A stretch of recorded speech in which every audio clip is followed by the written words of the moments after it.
Povo de Deus, povo abençoado, tudo na paz, glória a Deus. Mais um vídeo aqui pro canal com a graça do nosso Deus. Aleluia, glória a Deus. Sois todos bem-vindos em nome de Jesus. Espero que estejam todos bem, prosperando, meditando na palavra de Deus de dia e de noite, aproveitando as oportunidades.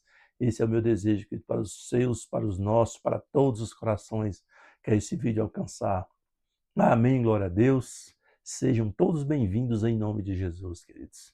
Eu sou Marconi Aquino, você está no canal Grande Momento sempre, de aprendermos mais do nosso Deus, também da sua palavra, para a glória de Deus. Ao final do vídeo, querido, você gostando, deixa aí o seu like, se inscreva no canal se não for inscrito, nos abençoe com comentários, fica à vontade aí em nome de Jesus. Um grande abraço, deixo aqui para todos logo em nome de Jesus. Vamos para a palavra abençoada hoje, queridos. E eu coloquei o texto aqui, ó, a geração das 1001 volatilidades. Queridos, a geração das 1001 volatilidades, porque, queridos, nada permanece. É tudo como se não existisse, é tudo do agora. É a geração, como diz o jargão, né? A geração fast food, é tudo para agora, ninguém quer esperar nada, todo mundo com pressa, todo mundo correndo, só que se esquecem, queridos, que se Deus não estiver no negócio, oh, queridos, vão será a nossa corrida, será o nosso desespero nessa nossa vida cotidiana, corrida, desesperada, muitas vezes, buscando aquilo que muitas vezes, queridos, só vai conseguir, oh, queridos, quando Deus abençoa, porque Deus não vai dar nada para ninguém para destruí-los. Primeiro ele prepara, ele constrói a casa, primeiro preparando o alicerce, fortalecendo as colunas, para depois colocar aquele telhado pesado, porque aí vamos suportar as cargas, as afrontas, as perseguições que virão. E aí o Senhor vai nos preparar para estarmos alicerçados, preparados para suportar, queridos, todas essas dificuldades. Eu quero trazer uma palavra que está aqui no livro de Eclesiastes para você. Olha só, capítulo 1, a partir do verso 2. Olha só o que diz a palavra do Senhor.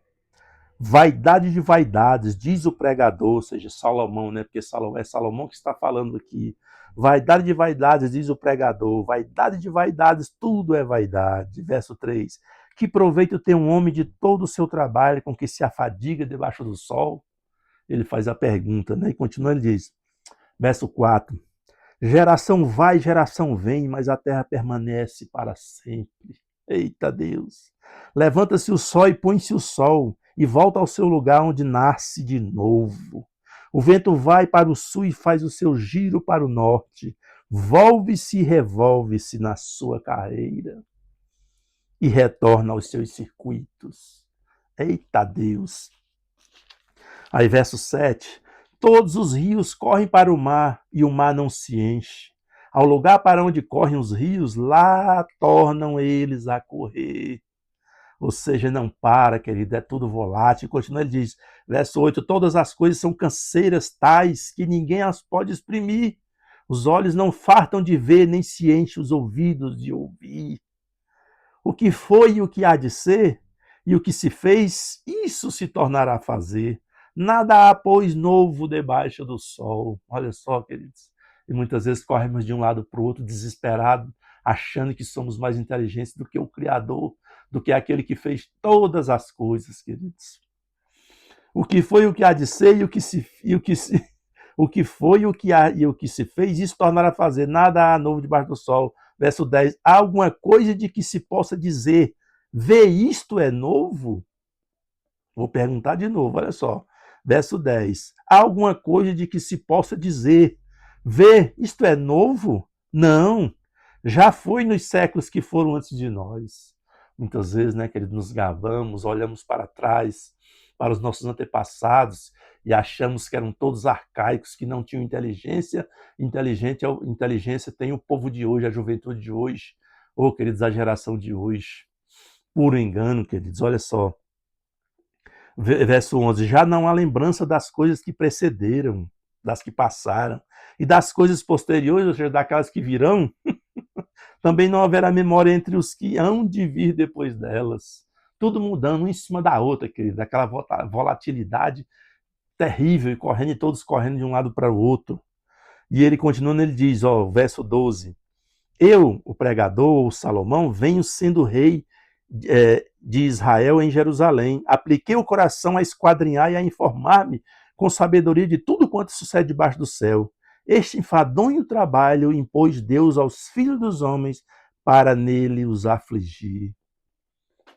Queridos, muitas vezes nós ficamos dizendo de um para o outro, comentando que trabalho é maldição, que Deus fez o homem para trabalhar, para se matar de trabalhar, mas Deus não fez nada de mal para com a humanidade, queridos. Sabe de onde vem isso aqui? Lá da desobediência de Adão e Eva. Quando eles desobedeceram ao Senhor, Deus os expulsou do jardim do Éden e colocou sobre eles a seguinte ordem: a mulher vai aumentar a sua dor de parto sobremaneira.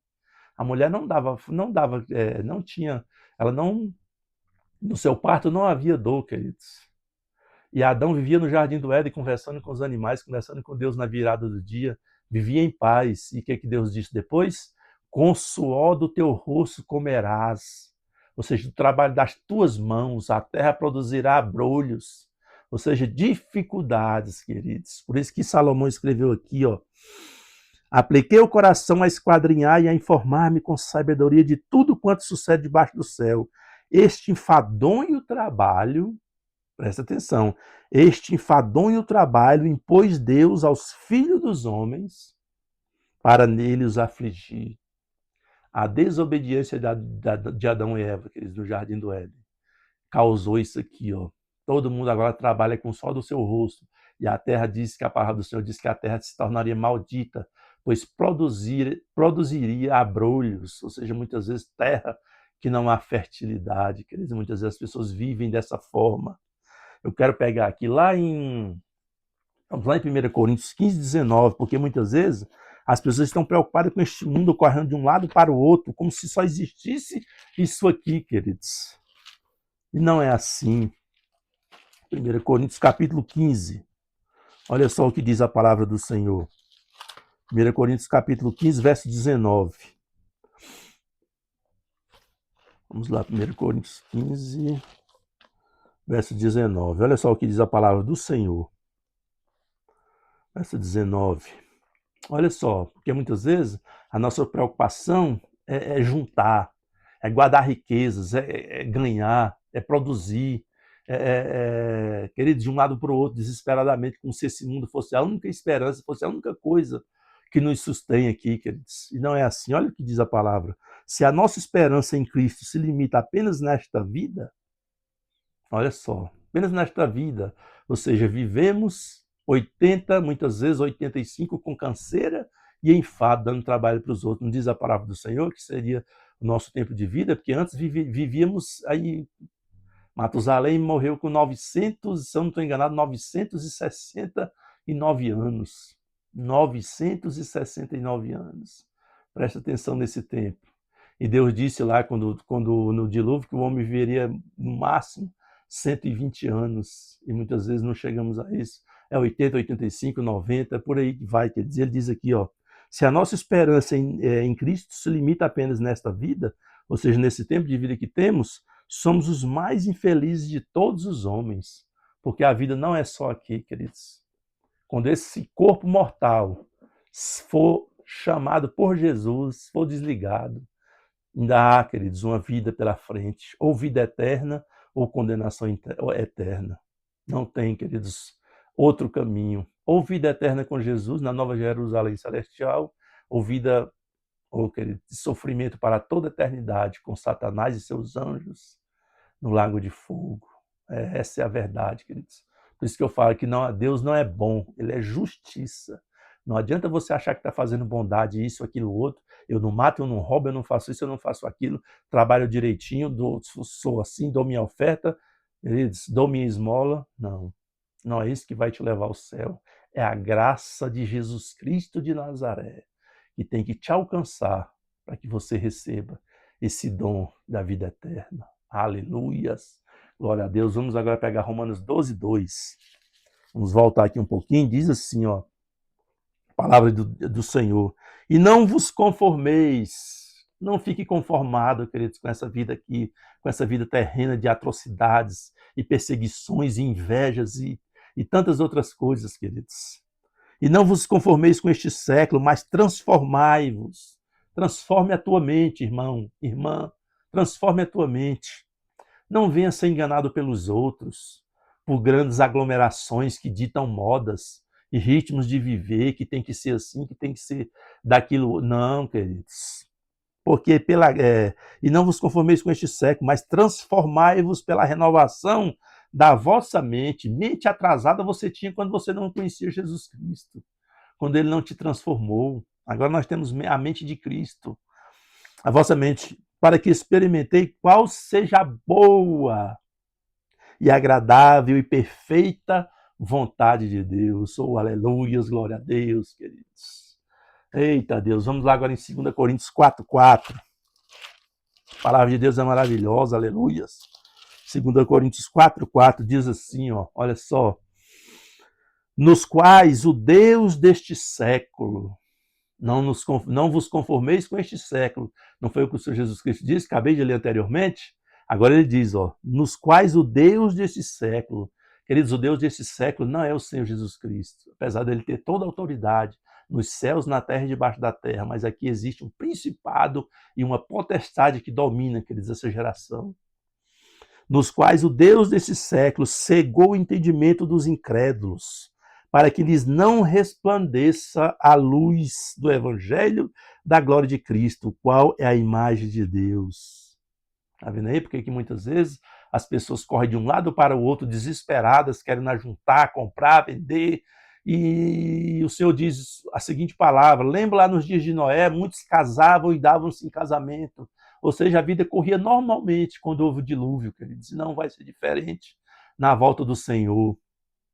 Nos quais o Deus desse século, ou seja, o próprio anticristo, o próprio Satanás, ele diz, ó, cegou o entendimento dos incrédulos, porque se você é filho de Deus, você não vai ter o seu entendimento conturbado por Satanás, porque Satanás não nos toca.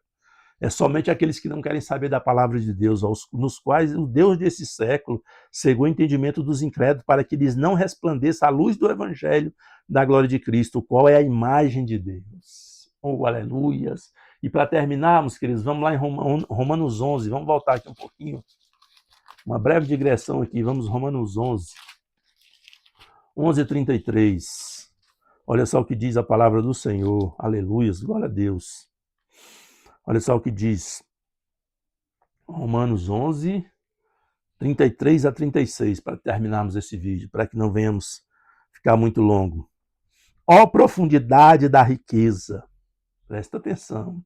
Ó profundidade da riqueza, tanto da sabedoria como do conhecimento. Não há, queridos, riqueza nem conhecimento fora de Jesus Cristo de Nazaré. Não adianta você correr de um lado para o outro como se não houvesse amanhã, queridos. Não tem como.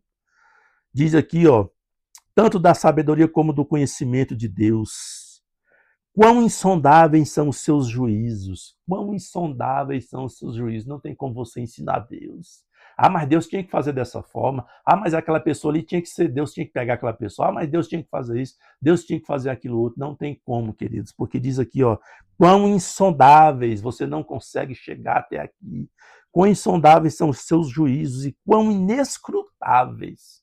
Sabe quem é que tem condição de prescrutar os pensamentos da mente de Deus? O Espírito Santo Consolador.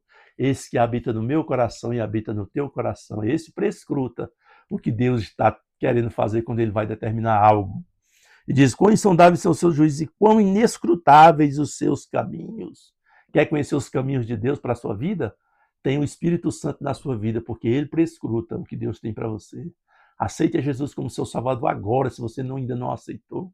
Erga as suas mãos para os céus e diga, Senhor Jesus, eu me arrependo dos meus pecados, te aceito como meu Senhor e Salvador. Renuncio a tudo neste mundo que tive algum contato, algum acordo, quebro agora, Pai, para aceitar-te como meu único e suficiente Salvador. E na primeira oportunidade, vou me batizar nas águas, vou me mergulhar nas águas, deixar o velho homem afogado naquelas águas e sairei um novo homem, feito à imagem de Deus. E o Espírito Santo, nesse momento, vai fazer quando fez com o Senhor Jesus Cristo, que o Senhor diz, eis meu filho amado, quando viu o Espírito Santo descendo ele em forma de pomba. Você vê, né? Que maravilha. Esse é meu filho amado, em quem me comprazo. Quando você aceita Jesus, o Espírito Santo, queridos, vem na sua vida automaticamente. Oh, glória a Deus. E diz, continuando, ele diz aqui, ó, verso 34 do capítulo 11 de Romanos. Ele continua, ele diz aqui, ó, quem, pois, conheceu a mente do Senhor? Quem é, querido, nesse universo, neste mundo, por mais que estudou, que conheceu a mente do Senhor? Não tem, queridos, a não ser um crente, um humilde crentezinho, aquela irmãzinha lá do fundo do quintal, aquela irmãzinha que não sabe nem falar e nem muitas vezes ler a Bíblia corretamente, queridos. Eita, aleluias. Essa, queridos, conhece a Deus. E muitos não entendem e zombam. Esse irmãozinho, essa irmãzinha, aquela igrejinha humilde, aquela igrejinha que faz a obra de Deus com honra, glorificando a Ele. Esses conhecem a Deus. Diz aqui, ó, quem, pois, conheceu a mente do Senhor? Ou quem foi o seu conselheiro? Olha, queridos, lembra Moisés? Senhor, se tu matar esse povo, Pai, se tu matar esse povo, o que vão dizer que o Senhor os tirou do Egito só para matá-los no meio desse deserto? Vai dizer, vai zombar, dizer que o Senhor não tem poder, que esse Deus foi fraco. Aquele Deus aconselhando, Moisés aconselhando o próprio Deus, tá vendo aí? E diz aqui, ó, quem, pois, conheceu a mente do Senhor, ou quem foi o seu conselheiro? E não que Deus não soubesse o que Moisés ia dizer para ele, que Deus sabia, claro que Deus sabia. Deus onisciente, ele sabia que Moisés ia dizer aquelas palavras. Mas Deus provou o coração de Moisés, porque Deus tinha dito para ele assim, ó, eu vou matar esse povo todinho, Moisés, e vou fazer outro povo para ti. Você imagina, né, o coração de Moisés deve ter se enchido assim, falado, eita, maravilha, é isso mesmo, Deus, mata todo mundo e faz um povo, porque eu sou, como diz o jargão, eu sou o cara, né? E Deus sabia, mas Moisés não, quer dizer, Moisés intercedeu. Ele disse, não, Senhor, o que vão dizer? O que vão falar esses povos ao redor? Que o Senhor os tirou do Egito para matá-los no deserto. Não, Senhor, não faça isso, não. Risca o meu nome do livro. Olha só, queridos, e Deus falou, tá bom, Moisés, vou fazer assim, assim e assim. Queridos. Ou quem foi o seu conselheiro? Ou quem, verso 35, ou quem primeiro deu a ele para que ele venha a ser restituído, queridos? Nós não temos nada para dar para Deus, não, queridos. A não ser muitas vezes a nossa arrogância, o nosso orgulho, a nossa prepotência. Muitas vezes nos achamos que somos alguma coisa. Não somos nós que precisamos de Deus, queridos. Não é Deus que precisa de nós, é nós que precisamos de Deus. É claro que ele se compraz quando tem pessoas dispostas a fazer a sua obra, queridos. Mas se você não fizer, sabe o que acontece? Ele vai pegar pedras. As pedras vão fazer aquilo que você não quer fazer. E para terminar, queridos, o verso 36. Porque dele e por meio dele e para ele são todas. Não são algumas coisas. Uma parte. Não, queridos. Porque dele e por meio dele e para ele são todas, uma palavra que, ó, o todo é o tudo, não sobra nada, todas as coisas. A ele, pois, a glória eternamente. Amém. Oh, queridos, a palavra de Deus, queridos, é maravilhosa ou não é? Temos que meditar, queridos, porque ela nos enche o nosso coração de alegria. O Espírito Santo testifica no nosso coração que estamos fazendo a vontade de Deus. Sentimos uma alegria imensa quando uma alma se arrepende, busca o Senhor. É maravilhoso, queridos. Eu quero que você sinta isso na sua alma. Você vendo uma pessoa sendo transformada através de uma palavra sua, como um evangelista do Senhor. Amém, glória a Deus. Oh, queridos, não deixe de deixar aí o seu like. Mais uma vez eu peço, porque o YouTube nos pede. Deixe aí o seu like, comente o vídeo, se inscreva no canal se não for inscrito. Seja também um evangelista, seja esse homem, essa mulher de Deus para transformar vidas, para salvar, tirar vidas, muitas vezes, da perdição deste mundo, queridos, do juízo desse século. Amém, glória a Deus. Que Deus abençoe a todos. Até uma próxima oportunidade, se assim o nosso Deus permitir. Paz, queridos.